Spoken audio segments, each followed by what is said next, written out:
Hello, this is a discourse on the book Christ in You with references from A Course in Miracles, the Holy Bible, and near-death experience.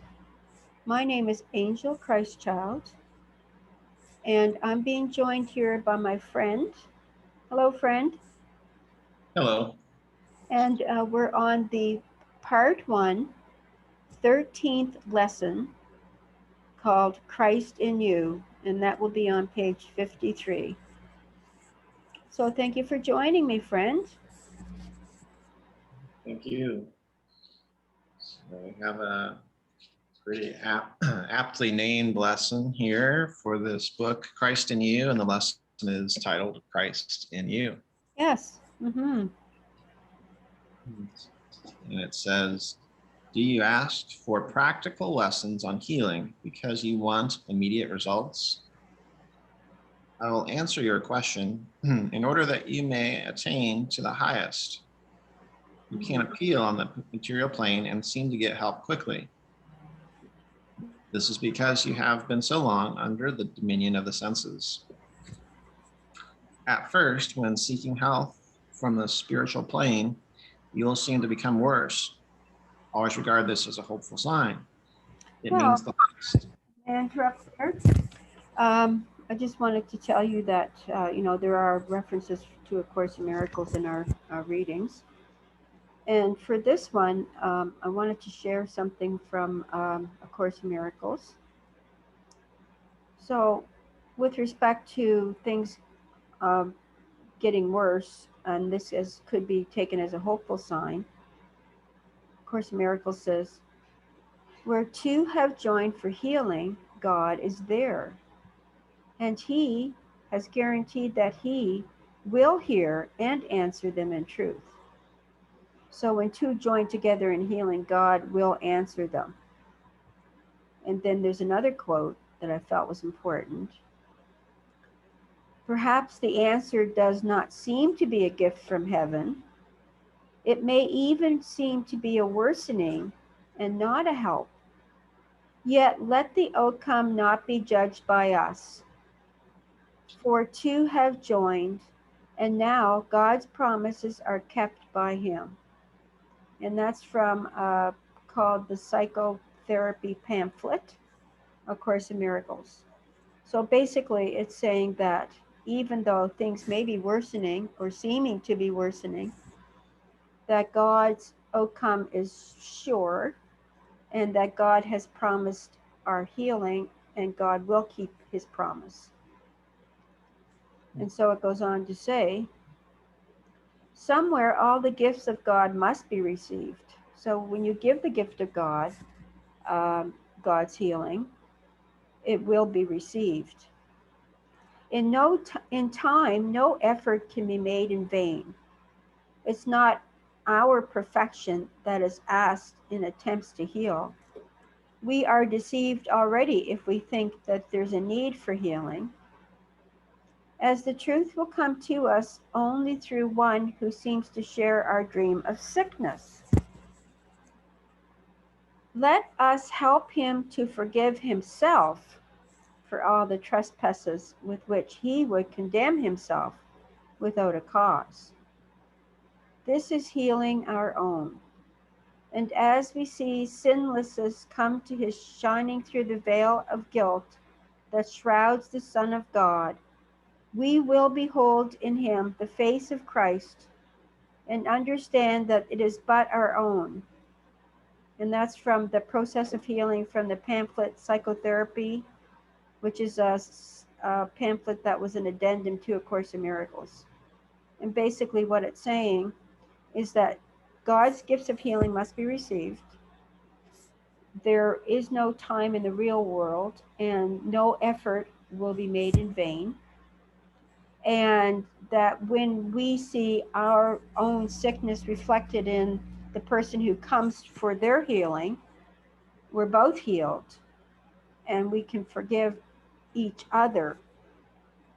So, and when we join together in healing, we see the face of Christ shining through the veil of guilt and shame that we carry.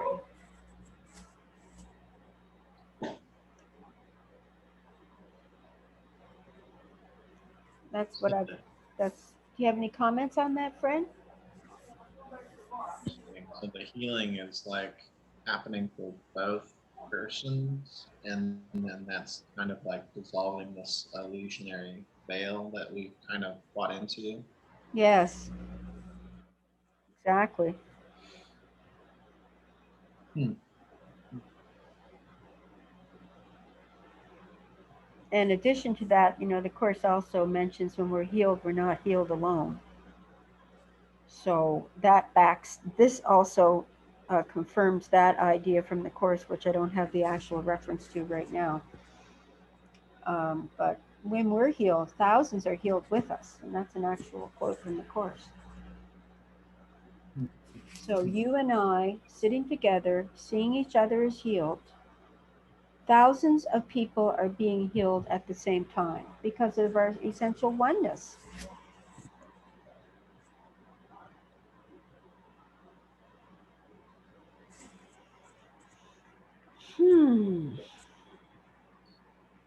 Pretty hopeful, I'd say.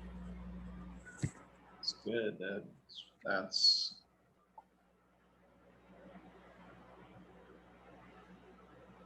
empowering. Yes. Right, so would you like to read on, friend? At first, when seeking help from the spiritual plane, you will seem to become worse. Always regard this as a hopeful sign. It means the last fight with falsity and shadow. Mm.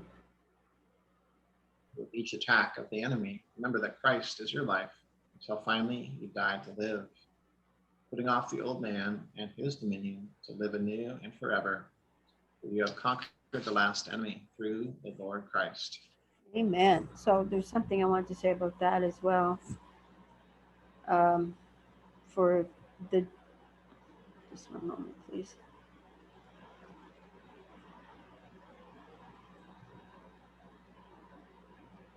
So under the heading of we've been under the domination of the senses and putting off the old man, which is kind of an interesting way to reference the enemy or ego, which is all the same. So the old man or ego or enemy and his domination of us. So the Course says the ego and the spirit don't know each other. The separated mind cannot maintain the separation except by dissociating. Having done this, it denies all truly natural impulses, not because the ego is a separate thing, but because you want to believe that you are. The ego is a device for maintaining this belief, but it is still the only your decision to use the device that enables it to endure. So we are allowing ourselves to be under the domination of the ego. And it's a tool or a device that we believe we can use to keep the belief in separation real. So there's some part of us that chooses this device to keep ourselves separate, alone in a frightening universe, which doesn't really make a lot of sense when you think about it, does it?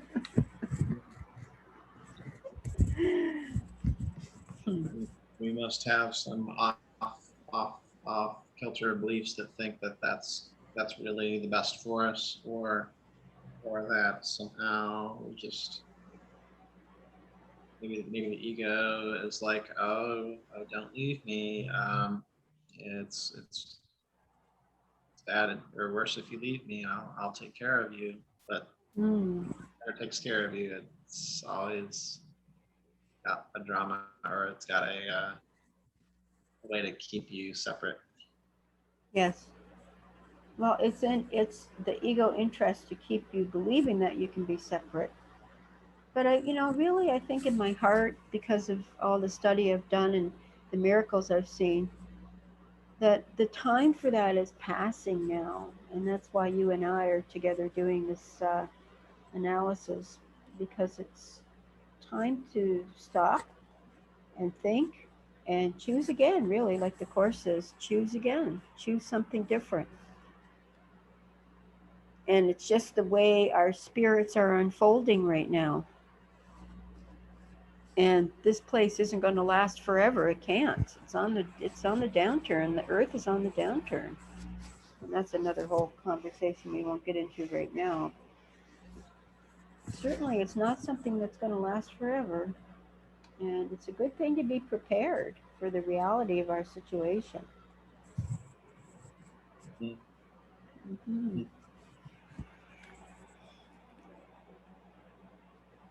Any comments?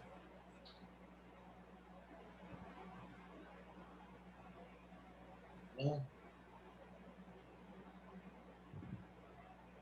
That's a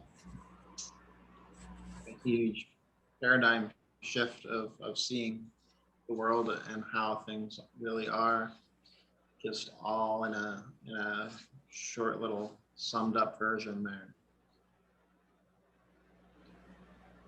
It is, isn't it? Yeah.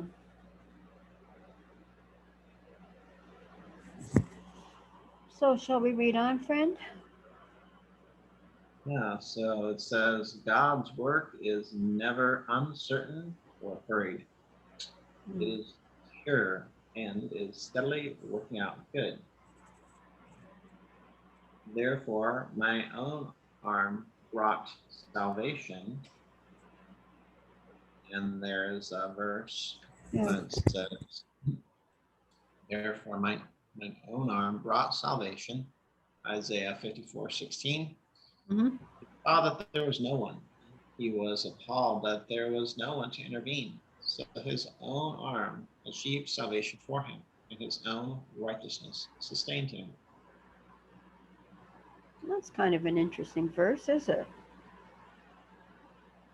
It's an odd thing that they would say he saw that there was no one when Jesus is always with us and God is there. But interesting. But maybe it's about a choice. Maybe it's about a choice you have to make. That if we don't make the choice to open our hearts and our minds to God, that there will be no one. And it will certainly be appalling, if we don't. Maybe that's what it means.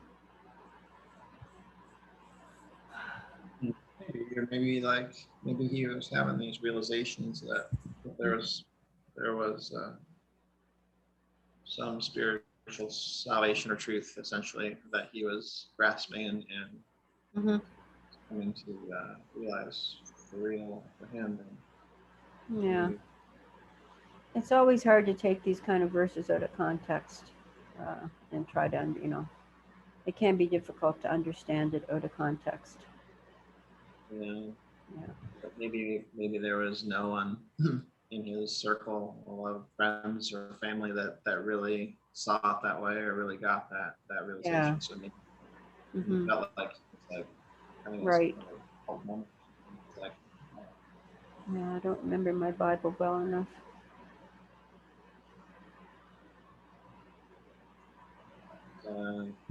just reads on here that says, therefore be steadfast, unmovable, always abounding. And although you may seem to make but little headway, you are really growing, even in the darkness of night. That's very encouraging. And that really pairs up with God's work being sure and steady. Even though you may not see the results, which you and I have talked about quite often, you're really growing in your belief and your faith and your understanding, even when things seem the darkest in your life.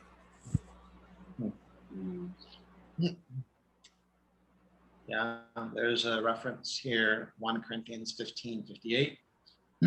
Says, "And therefore, my dear brothers and sisters, stand firm. Let nothing move you. Always give yourselves fully to the work of the Lord, because you know that your labor in the Lord is not in vain." Mm-hmm. Yes, very true. Yeah, very good. Okay, shall we read on? Says, "The great master Jesus unfolded this aspect in his parables, dealing with the kingdom of heaven. The little brown seed sown in the earth is unaware of the sun until it comes to the darkness of matter. By its own inherent activity, unfolding to receive consciously that which has always been influencing its growth in the darkness. And yet I say that even the sun would have no power were it not for the central attraction within the seed." Mm. Now we understand something of the meaning of evil and its friendly uses, that the dark earth is the medium for growth. And I can best liken it to the creation of God, always pressing into activity the hidden force within the seed covering.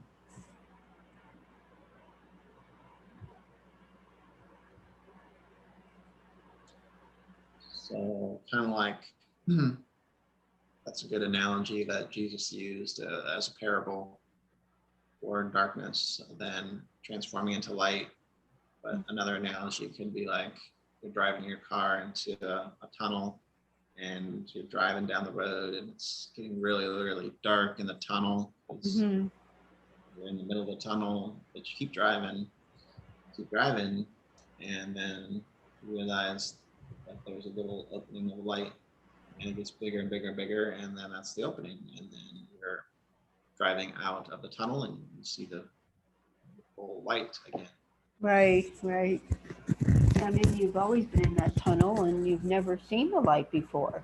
And, I feel like that's kind of like the plight of humanity is to, it's like the Plato's allegory of the cave where the prisoners are held for all their lives so long that they forgot the outside world. And um, he somehow was able to escape. And then when he came back to tell the prisoners, they didn't want to hear about the truth. And so they snuffed his life out.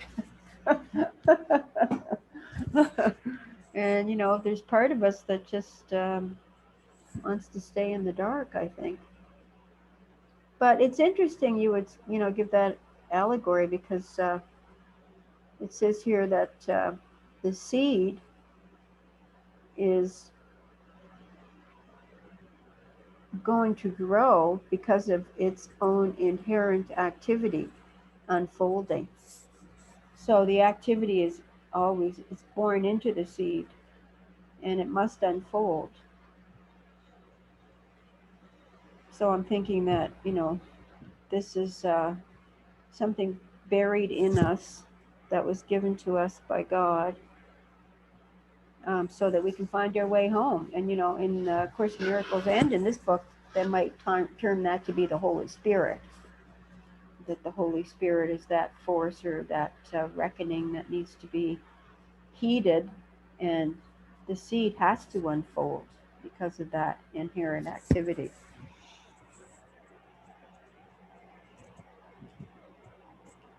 So, comments? I saw something on some documentary of like law physics in the universe or something. It was like they did an experiment where they put a plant in the corner of a room and they put a light that would just shine randomly, and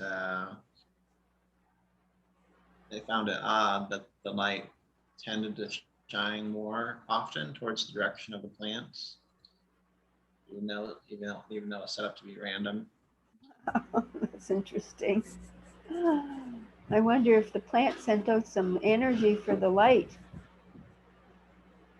That's what they were postulating. Like, how could that be unless there was some communication between the Yeah, two? right. Amazing. Wow. So that's what he's getting at. Yeah.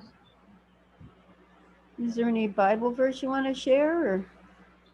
Oh yeah, there's one here.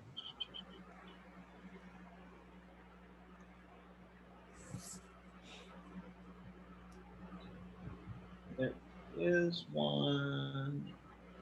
I'm not sure what it means exactly, but it says regarding how Jesus unfolded this aspect in his parables. Around the word parables is a reference to Matthew 12:31. And so I tell you, every kind of sin and slander can be forgiven, but blasphemy against the Spirit will not be forgiven. Might be another one of those hard to understand out of context quotes, because that just doesn't make a lot of sense to me either. So, yeah. I don't think that blasphemy belongs to the eternal world, so I really don't think that that's going to be unforgivable in the real world. That's not my understanding of the real world, especially if the person might be demon possessed or insane. So, okay, well, interesting. Well, so many good verses. Most of them are pretty good. We try to pick out the ones that are most relevant. Right. So it's in parables at times, which is storytelling, and that's a powerful way to communicate. But it's interesting. So it reads on here. It says, "Without this friendly aid and left to itself, the seed, though perfect, would be non-productive. The so-called evil has caused the seed to quicken, to bring forth by its very opposition." Yeah, Okay. there's something here. Sorry to interrupt. There's something here I want to share with you about the so-called evil causing the seed to quicken from a course. Mm-hmm. It says, although you are one self, you experience yourself as two. So that's the duality, as both good and evil, loving and hating, mind and body. And that comes from a workbook lesson called Salvation Comes from My One Self. So hopefully, what we're seeing here, the so-called evil is, the body, and the mind is the good in some cases, but the spirit is the whole entire good. And it's talking about the fact that salvation comes from one self, not a split, divided self. And maybe what this is saying in A Christ in You is that we are being um, caused to look at our behavior and look at our direction and our spiritual goals by being quickened by what they call evil, and to um, reassess, to find our way home by seeing with fresh eyes what we've created, which in God's sight is not good,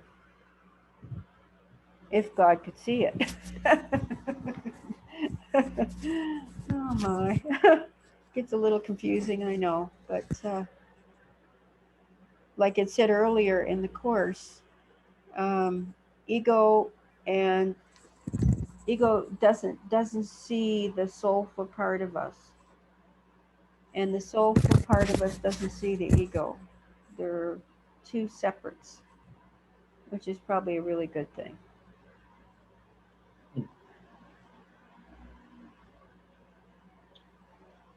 Okay, comments?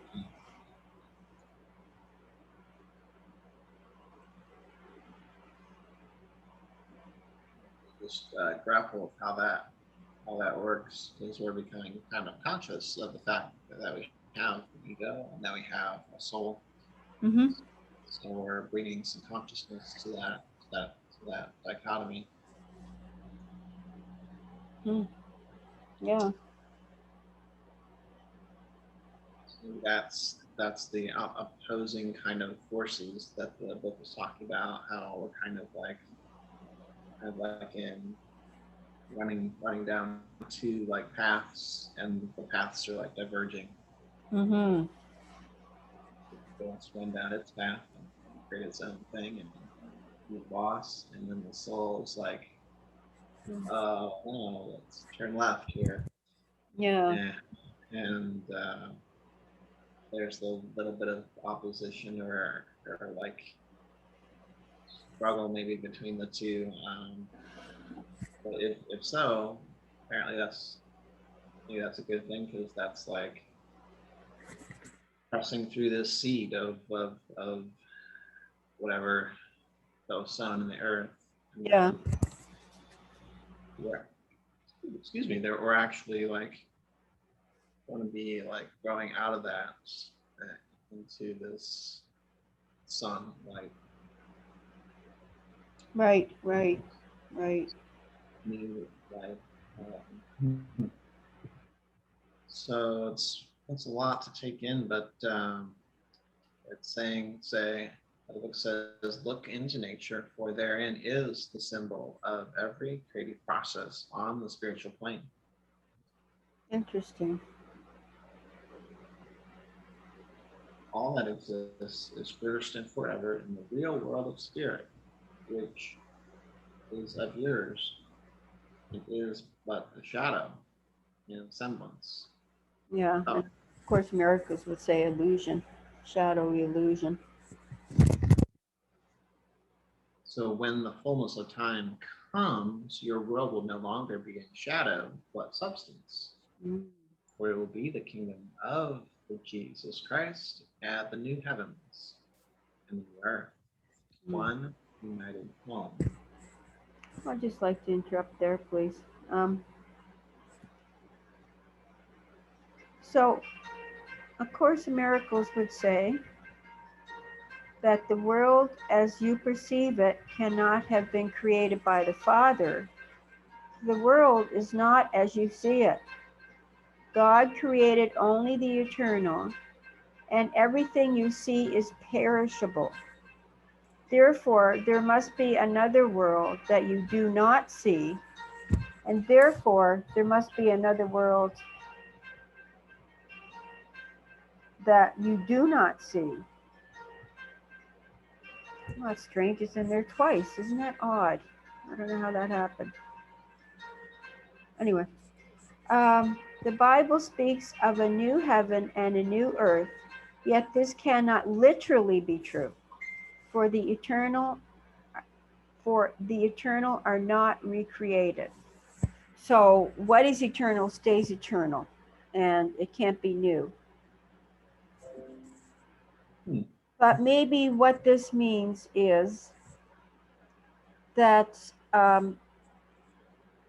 it would be a new perception for us rather than a new eternity, and a new perception of the meaning of the earth and heaven. I know that they talk about this pretty significantly in not only the Bible but other sort of new agey kind of ideas. And obviously, there can't be a new heaven.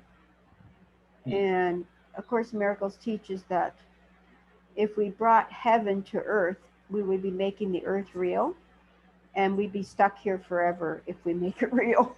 So just don't want to be doing that, you know. And I don't think that it's opposed to what's being said in the Christ in You. I think it's more of a new understanding or a different perspective. Does that make sense to you, friend? Um, hmm. I'm still trying to grapple with that one, because what does he mean by that? Then what does he mean that there's going to be a new earth, one united home? Mm-hmm.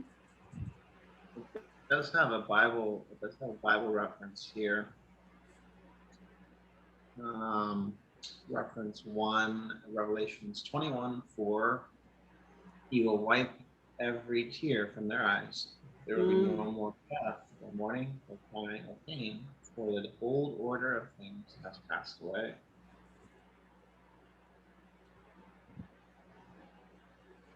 Well, to me, that means that the old order of things in our world just will disappear, and that it'll pass away, it'll die. That's what I think of when I hear pass away.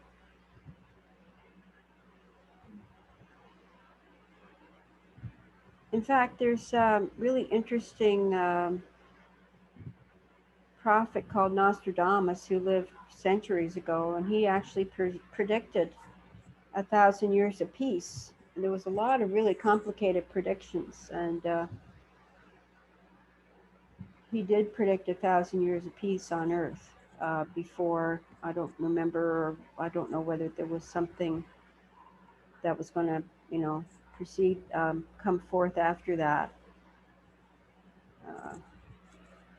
But in A Course in Miracles, and from the teachings that I've been told by some of the good Course in Miracles teachers like Dr. Ken Wapnick, that we would start up the ladder, and Course in Miracles teaches that we won't receive salvation too quickly because it could scare us profoundly. So we work at it slowly, and we take it step by step. And maybe that's what is meant by the united home, that we would still live the earth but approach heaven. In fact, I just realized that there's a place in A Course in Miracles called the Borderlands, and that is a place between heaven and earth. And it's quite an interesting thing to find out more about. For people who want to delve into that, it's a section called the Borderlands, and that's when we still have the perception of time, but we're not in time, and that's where people can do more healing before they step into heaven. It's quite interesting. I'd like to have some more time to explore that idea, which I've just been working out as we speak here, and how the Borderlands fits into this idea of the kingdom of Christ, the new heaven and earth. So it's kind of like a step that we take before we reach heaven. It's interesting, quite engaging. So, shall we go forward?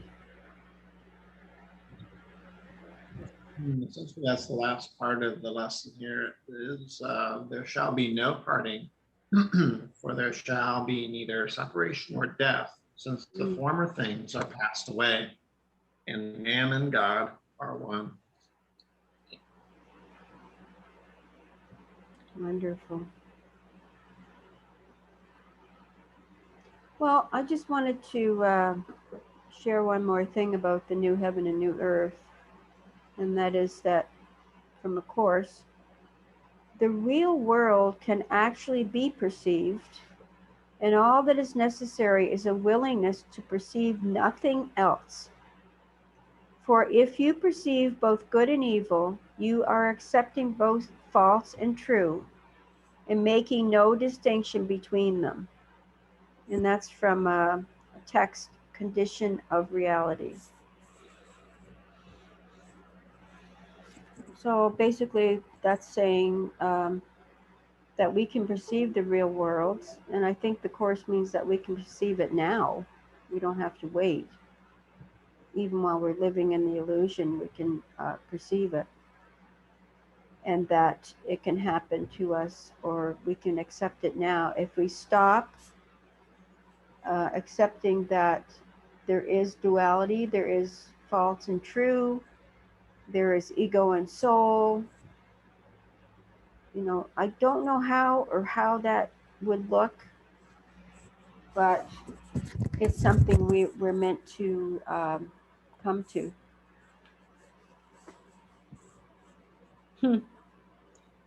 It's as if it's as if there's many choices out there available to us, but we don't put any more emphasis on any one. We just allow it to be what it is, and then choose then what we prefer, which is the right. So, Yeah. I mean, you know, sometimes it seems like we're children sort of in the dark, groping around. But hopefully, we're starting to gain a little bit more light about our condition. So that brings us to the end of our lesson. It was a good one. Really packed. Every lesson is packed. There's a lot of information in this little book. So, any final comments, friend? No, not that I can think of. All right. Well, thank you so much for joining me. And thank you to our listeners. And all being well, we'll be back next week with lesson 14 of the first part, Out of Darkness, Light. So isn't that a good thing to look forward to getting into? More talk about the seed. Yes. Yes, indeed. Okay. Bye for now. All right. Bye-bye.